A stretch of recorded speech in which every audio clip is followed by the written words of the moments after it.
Hi friends, welcome to jewel arts and craft. ഇന്ന് നമുക്ക് സിമ്പിളായിട്ടുള്ള ഒരു ഡിസൈൻ ചെയ്യാവേ. അതിനായിട്ട് ഞാൻ ഈ സ്റ്റെൻസിലാണ് ഓരോ ഡിസൈനും മാർക്ക് ചെയ്യാൻ വേണ്ടിയിട്ട് യൂസ് ചെയ്യുന്നത്. നമുക്ക് പല വലിപ്പത്തിലുള്ള സർക്കിള്, ലീഫ്, ഫ്ലവർ, അങ്ങനെ ഏത് മോഡൽ വേണമെങ്കിലും നമുക്ക് ഈ സ്റ്റെൻസിലിൽ കിട്ടുവേ. ഇത് ക്രാഫ്റ്റ് ഷോപ്പിലൊക്കെ ഉണ്ട്. ഇനി ഞാനിത് വെച്ച് തന്നെ ലീവ്സ് വരച്ചെടുക്കുകയാണ്. ഇങ്ങനെ ചെയ്യുമ്പോൾ നമുക്ക് ഒരേ ഷേപ്പിൽ എല്ലാ ലീവ്സും കിട്ടും. ഒരു ഡിസൈൻ വരച്ചെടുത്തിട്ടുണ്ട്. ഇനി ഇതിൽ ഞാൻ ഈ ഒരു ഓർഗനൈസർ ബോക്സിലാണ് എൻ്റെ ബീഡ്സൊക്കെ അറേഞ്ച് ചെയ്ത് വെക്കുന്നത്. ഇതിൽ നമുക്ക് ഏത് സമയത്ത് ഇത് എടുക്കാനൊക്കെ നല്ല യൂസ്ഫുള്ളാണ്. ഇതിൽ ഞാൻ വൈറ്റ് അതുപോലെ തന്നെ ഗോൾഡൻ കളർ ബീഡ്സാണ് എടുക്കുന്നത്. ആദ്യം നടുവിലായിട്ട് ഒരു ഗോൾഡൻ കളർ ബീഡ്സ് സ്റ്റിച്ച് ചെയ്ത് കൊടുത്തു. ഇനി അതിന് ചുറ്റുമായിട്ട് ഒരു 6 വൈറ്റ് കളർ ബീഡ്സ് ഒരു ഫ്ലവർ പോലെയാക്കി വട്ടത്തിലെടുത്ത് സ്റ്റിച്ച് ചെയ്ത് കൊടുക്കുവാണേ.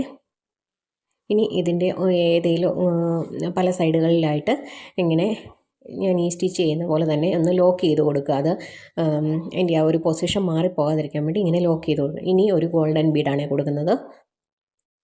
ഇനി അതിന് താഴെയായിട്ട് നമ്മൾ ലീവ്സ് വരച്ച് വെച്ചിട്ടുണ്ട്. അതിനായിട്ട് ഞാൻ ഷുഗർ ബീഡ്സാണ് യൂസ് ചെയ്യുന്നത്. അതിൽ golden colour sugar beads use ചെയ്യുന്നുണ്ട്. അതിനായിട്ട് നല്ല തിന്നായിട്ടുള്ള നീഡിൽസ് നമുക്ക് ക്രാഫ്റ്റ് ഷോപ്പിലൊക്കെ മേടിക്കാൻ കിട്ടും. അല്ലെങ്കിൽ നീഡിലിൻ്റെ സെറ്റിലും തിന്നായിട്ടുള്ള നീഡിൽ വരുന്നുണ്ട്. അത് വെച്ച് നമുക്ക് ഇത് സ്റ്റിച്ച് ചെയ്തെടുക്കാം. നമ്മൾ ആ മാർക്ക് ചെയ്ത അതേ ഒരു ലൈനിൽ കൂടെ ഇങ്ങനെ സ്റ്റിച്ച് ചെയ്തെടുത്താൽ മതിയേ.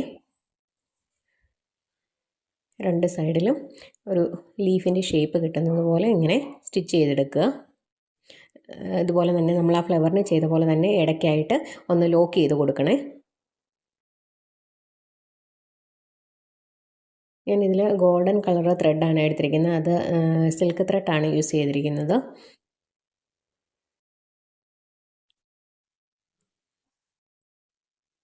ഇനി ഇതേ സീക്വൻസിൽ തന്നെ ആദ്യം ഒരു ഗോൾഡൻ കളർ ബീഡ് വരും. അത് കഴിഞ്ഞിട്ട് പിന്നെയും ഫ്ലവറാണ് വരുന്നത്. ഈ ഒരേ ഒരു പാറ്റേണിലാണ് ഇത് പോകുന്നത്. ഈ ഒരു വർക്ക് ഇതിൻ്റെ സ്ലീവ്സിലും അതുപോലെ തന്നെ നെക്ക് പോർഷനിലും വരുന്നുണ്ട്. എല്ലാവരും ഒന്ന് ട്രൈ ചെയ്ത് നോക്കണേ. ഇഷ്ടപ്പെട്ടാൽ ലൈക്ക് ചെയ്യാനും ഷെയർ ചെയ്യാനും സബ്സ്ക്രൈബ് ചെയ്യാനും മറക്കല്ലേ. താങ്ക്